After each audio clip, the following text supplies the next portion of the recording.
My name is Abby Murray, and I am a critical care nurse at Billings Clinic Hospital in Billings, Montana. I have been a nurse for about 4 years and have experience in several different areas of hospital nursing and physical rehab. I was also a clinical instructor for nursing students on the surgical floor. My capstone project focused on my nephew Luca and his family's experience with his childhood asthma. Luca is 4 years old and has been hospitalized twice due to this.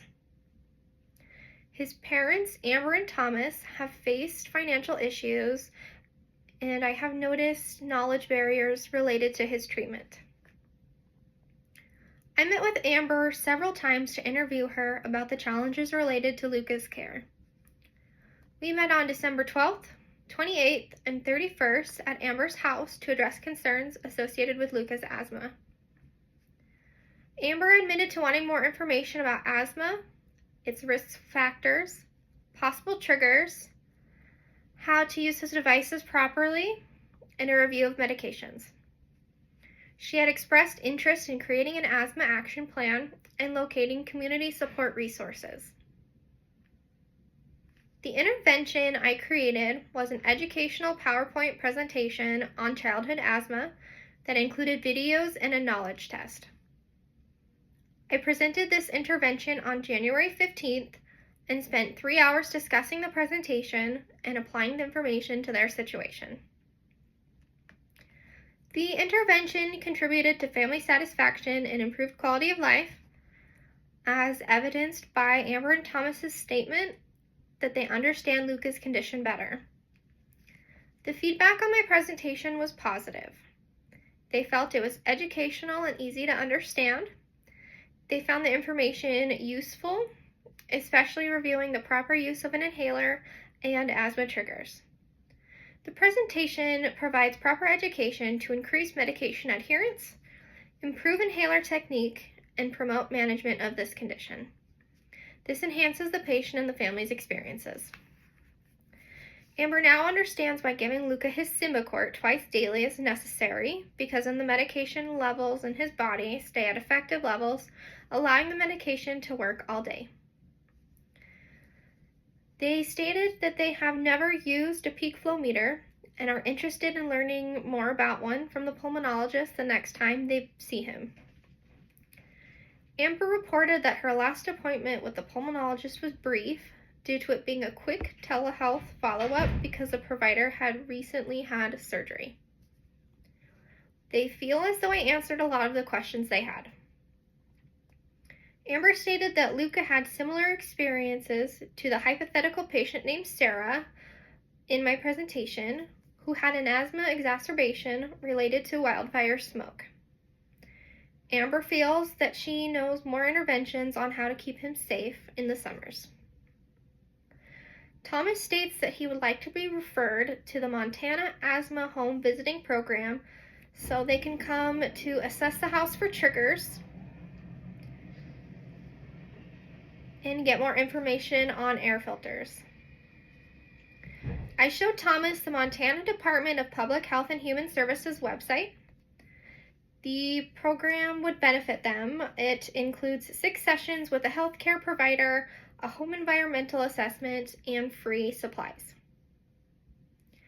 We discussed Luca's triggers, which were smoke, cold and flu infections, and allergens from the family dog. I showed Amber and Thomas a worksheet from the American Lung Association. The worksheet outlines asthma triggers and control tips.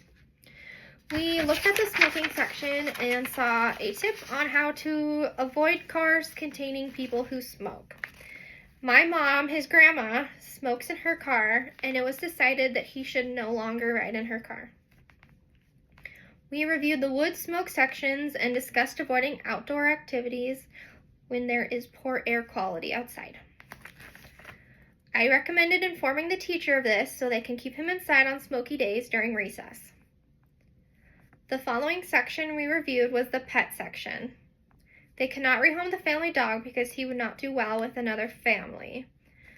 Amber and Thomas will keep the dog out of the bathroom and the bedrooms. The last section we reviewed together was a section on respiratory infections. As Luca attends a preschool with special programs for his autism, he is often around other children, making it hard to avoid catching respiratory infections.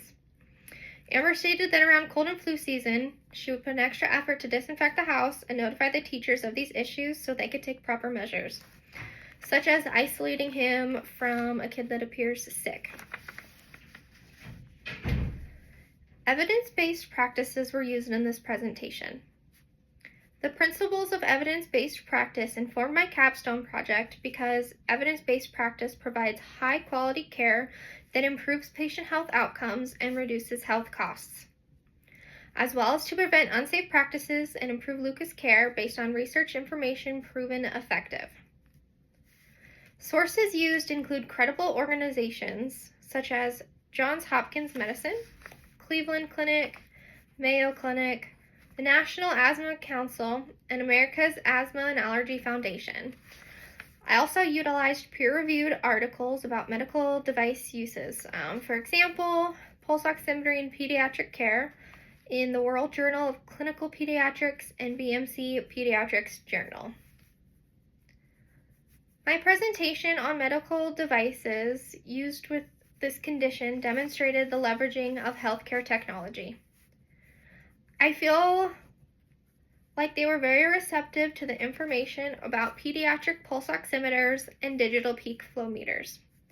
In the future, when Luca is older, having a mobile app that tracks his asthma symptoms and peak flow rates and organizes medications would be helpful, as would a weather app that displays air quality. A nurse's role is implementing health policies to promote patient safety and quality care and reduce healthcare costs.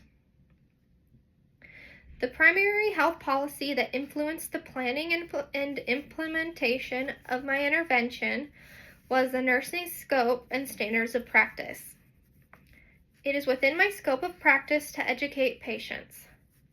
The standards of practice are set guidelines for nursing practice, including protection, promotion of health, optimization of condition management, prevention of illness, facilitating healing, alleviating suffering, and advocacy in the care of patients. The nursing scope and standards of practice are demonstrated in my presentation because education to both the child and his parents has been shown to improve asthma control and reduce hospitalization rates and emergency department visits. This promotes patient safety. The Capstone project outcomes did meet my expectations. From my interviews with Amber, I identified her concerns about Luca's care and assessed her knowledge about asthma and how his medications work. I do believe that Amber needs to communicate more with Luca's teacher about his treatment and triggers to avoid. My presentation can be adopted as best practice because I use trustworthy and up-to-date sources and information from credible organizations like the Mayo Clinic and the American Lung Association. My presentation's information is relevant to nursing practice outside the setting. I work in an ICU step-down unit with patients who often receive the same medication described in my PowerPoint. I use all of the medical devices explained in the presentation, such as nebulizers, spacers, and pulse oximeters. I can use what I have learned about avoiding asthma triggers for my patients with these issues. As I reflect on my personal and professional growth throughout my Capstone project and the RN to BSN program, I feel that I have gained knowledge on applying evidence-based practice, using leadership skills, practicing ethical care, implementing medical technologies, improving patient safety, reducing healthcare costs, change management, coordinating care, and recommending community resources. In my nursing practice, I will now have a deeper understanding of the provision of ethical care and can demonstrate professional standards.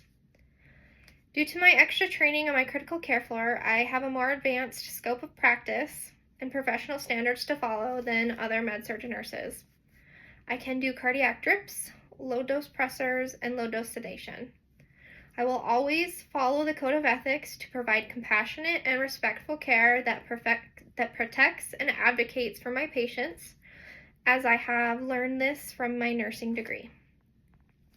A specific area of growth that I am most proud of is my ability to research and implement evidence-based practices to improve patient health outcomes, increase patient safety, and improve patient experience quality.